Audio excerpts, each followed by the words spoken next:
안녕하세요. 구독자 여러분, 비즈니스워치 박수익 기자입니다. 오늘은 라이브가 아닌 녹화로 인사드립니다. 행동주의 펀드, 온라인 파트너스 자산 운용이 꾸준히 주주가치 제고를 하라고 목소리를 높였던 상장 회사가 있죠. 너무나 유명한 SM 엔터테인먼트. 이 회사가 설 연휴 직전인 지난주 금요일 1월 20일에 온라인 파트너스 자산 운용과 전격적으로 합의를 했습니다. 이 내용은 사실 많이 뉴스로 나와 있고, 그래서 그 내용 간단히 알아보면서 제가 봤을 때 향후 포인트가 뭘까 간략하게 좀 짚어보겠습니다. 먼저 지난 설 연휴 직전 1월 20일에 나왔던 합의 내용을 보면요, SM 엔터테인먼트 이사회에 이청환 씨라고 온라인 파트너스 행동주의 펀드의 대표가 이사회에 등기임으로 들어갑니다.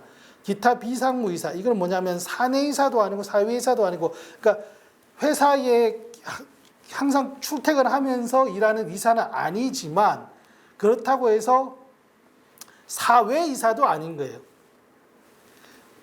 엄연한 정식 이사회 멤버로 이창환 온라인 파트너스 대표가 일단 들어갑니다. 올 3월 주총에서 선임을 하고요.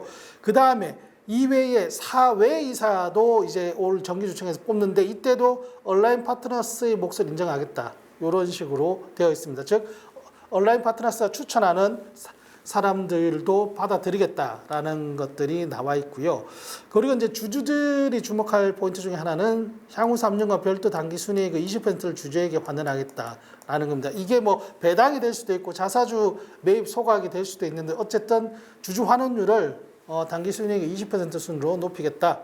3년간. 그리고 그 3년 뒤에는 또 다른 어떤 주주 환원 계획을 계속적으로 공시하겠다. 이런 내용이 있고요. 그리고 또 하나 이제 그동안 사실 SM 엔터테인먼트가 이수만 총괄 프로듀서 창업자이자 현 최대 주주인 이수만 총괄 PD의 개인 회사 또는 가족 회사와의 거래들이 되게 많았죠. 그걸 가지고 처음에 온라인 파트너스가 SM의 문제 제기를 시작했던 것이고요.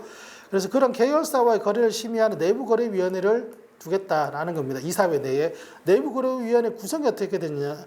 기타 비상무이사, 즉 이창환 온라인 파트너스 대표가 되겠죠.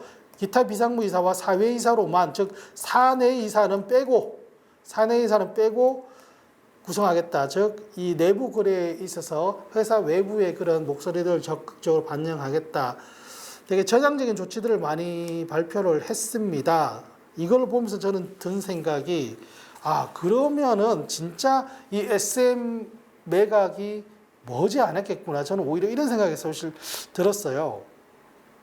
이수만 총괄 PD가 SM에 여전히 애착이 강하고 하다면 쉽게 합의를 했을까? 솔직히 저는 그런 생각이 들고, 그동안 계속 이제 관측이 오고 왔던 정확하게 카카오 엔터테인먼트라고 해야 되나요?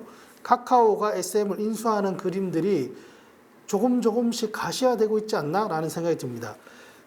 1월 20일에 SM이 조회 공시를 냈습니다. 계속 시장에서 카카오가 SM을 인수한다는 설이 나오면서 거의 이제 주기적으로 조회 공시 답변을 지금 내고 있어요. 항상 똑같습니다. SM이 낸 답변입니다. 사업 제휴 및 지분 투자 관련한 다각적 논의를 진행 중이다. 다만 아직까지 확정 사항이 없다는 공시를 계속 내고 있습니다. 지난주에도 이 조회 공시 답변이 나왔고요. 지분 투자 뭐겠습니까? 카카오가 SM의 지분을 사는 그러한 논의들이 지금 현재 진행은 되고 있는 것으로 보이고요. 다만 이때 관건이 뭐냐면은 카카오가 SM의 지분을 살 때 두 가지 방법이 있어요. 하나는 기존에 있던 주주들의 지분을 사는 게 일반적이죠. 최대 주주의 지분을 사는 거. 그런데 대체적으로 M&A에서 최대주주 지분만 사면 대충 오케이가 돼요. 그런데 그걸로 부족한 경우가 있습니다. 뭐냐면 우리가 오늘 보면 오스템 임플란트가 이제 사모펀드가 경영권을 확보를 하는데 최대주주 지분은 좀 적으니까 공개 매수를 들어갑니다. 똑같은 사례로 SM은 지금 최대주주 지분이 이수만 총괄 PD의 지분이 18%밖에 안 돼요.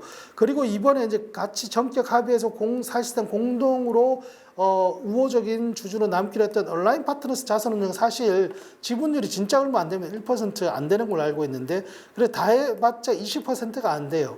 이것만 취득해가지고 SM의 경영권을 확보했다라고 어디 가서 소문내기가 매우 민망한 상황이기 때문에 추가적으로 지분을 확보해야 됩니다. 두 가지 방법이 있어요. 하나는 제3자 배정 유상증자로 들어가는 방법이 있는데 이거는 굉장히 명분이 약합니다. 기존 주주들의 주식 가치를 매우 많이 희석시킬 수가 있기 때문에 아주 한계에 다다른 기업들이 아닌 이상에는 제3자 배정 유상증자의 방식을 섞어서 경영권을 인수했을 경우 기존 주주들의 반발이 굉장히 세고 이러한 방법에 대해서는 온라인 파트너스도 그동안 계속 반대의 목소리를 내왔기 때문에 본인들이 여기에 찬성할 수가 없어요. 그래서 결국에는 카카오가 SM 엔터테인먼트의 지분을 경영권을 인수한다면 그 방법은 사모펀드가 지금 오스템 임플란트의 지분을 경영권을 인수할 때 공개 매수를 들어가는 것처럼 비슷한 형태가 될 수밖에 없다는 점입니다. 그래서 역시 카카오도 SM을 인수하려고 하면 다른 주주들의 지분을 공개 매수로 취득을 할 수밖에 없을 것이다. 공개 매수가 들어갈 겁니다. 카카오가 만약 인수설이 나오면 이때 관건은 최대 주주 즉 이수만 PD의 지분을 인수하는 가격과 동일한 가격으로 다른 주주들의 지분도 인수를 해야 되는 것이 포인트이고 그렇게 할 것으로 먼저 예상을 해볼 수가 있습니다. 그래서 일단 SM이 그동안에 여러 가지 논란을 딛고 행동주의 펀드와 정말 우리나라 자본시장에서 사실 유례가 없을 정도로 이렇게 행동주의 펀드와 전격적으로 합의를 하고 손을 잡아서 행동주의 펀드 대표를 이사회에 참여시키고 여기까지는 되게 좋은 그림이에요. 그래서 주주 환원책도 발표하고 좋은 그림이고 다만 이제 앞으로 SM의 경영권이 카카오로 넘어갈 가능성도 상당히 많다고 보여지기 때문에 이때의 포인트는 그러면 공개 매수와 같은 형태들이 나올 수밖에 없을 것이다 라는 것도 우리가 인식을 하고 있으면 좋을 것 같습니다. 감사합니다.